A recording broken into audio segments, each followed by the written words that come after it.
Selam Perizik. Ne yapıyorsun kızım? Hmm. Ne oldu, canın mı sıkkın senin?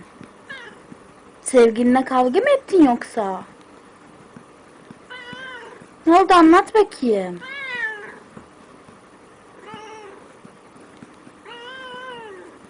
Başka ne oldu? He.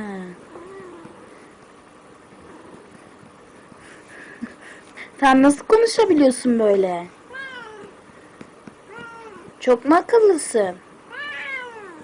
Çok akıllısın. Çok güzel bir kedisin sen.